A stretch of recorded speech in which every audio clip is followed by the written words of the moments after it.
Bonjour à toutes et à tous, bienvenue sur la chaîne. Aujourd'hui, film redécouverte, avec la redécouverte de A Man Called Hero, se battre pour l'honneur.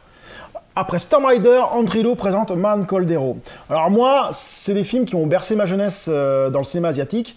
C'est des films comme Storm Rider que j'avais découvert en VHS par hasard et j'avais acheté, je me rappelle, j'avais acheté les deux en même temps. Storm Rider et Man Called Hero, ils étaient dans un cache en VHS, j'avais acheté les deux en même temps. J'ai dit, oh, trop bien et tout. J'avais vu le synopsis, j'ai dit, wow, c'est excellent et tout. Et Storm Rider, j'ai des bons souvenirs, je m'en rappelle. Je l'ai revu dans les années 2000. Celui-là, je l'ai jamais revu. Celui-là, je l'avais vu en VHS dans les années 90. Ou 2000, je crois que c'est 2000, je crois qu'il est sorti. C'est quand ça a sorti 2000. Je l'ai jamais revu depuis. Donc j'ai aucune idée de s'il a bien vieilli, mal vieilli, je sais pas du tout. Donc on va se le refaire, on va d'abord lire de quoi ça parle. En Chine, dans les années 20, Hero Hua vit paisiblement avec ses parents, sa fiancée enceinte et son ami Chang.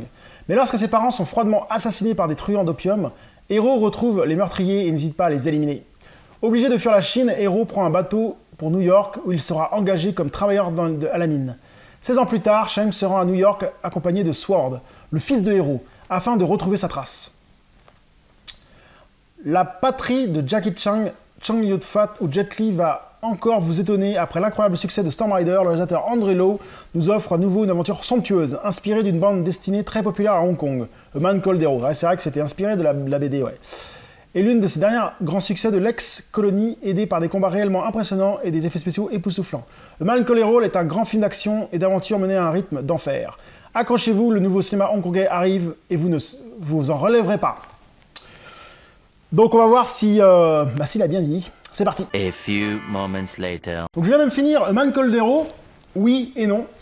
Donc toujours un film très intéressant à voir, le scénario est pas mal, à part quelques petits problèmes de flashback du scénario, j'ai trouvé ça un peu moyen, c'était mal fait, je me rappelais pas que ça c'était aussi mal fait. À un moment on a du mal à se situer si on est dans le passé, dans le présent avec le fils, enfin c'est assez compliqué, mais bon après ça c'est des détails. Mais le gros point noir de ce film, c'est les effets spéciaux. Ah là là là là, qu'est-ce qu'ils ont mal dit. C'était l'époque de 2000, donc l'époque de la PlayStation 1 et l'époque 3D dégueulasse. Et manque de bol, le film fait de la 3D dégueulasse.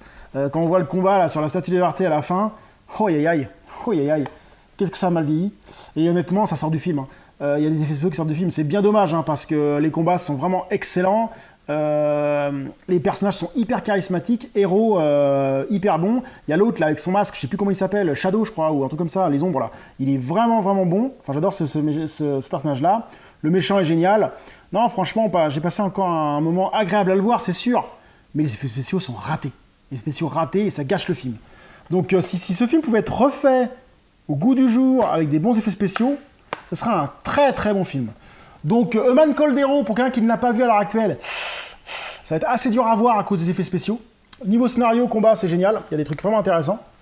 Par contre, niveau effets spéciaux, je pense que ça va vous piquer la gueule si vous ne l'avez pas vu comme moi depuis des années. Ouh là là. Il y a des choses, c'est un peu chaud. Hein. Mais ça reste quand même un film à voir. Andrew Lau a fait un bon film avec Storm Rider. Je pense qu'il ne faut pas passer à côté si vous ne l'avez pas vu. Après, si vous pouvez passer outre les effets spéciaux, ça pourra vous permettre de le voir. Donc sur ce, je vous dis à très bientôt sur la chaîne. Salut!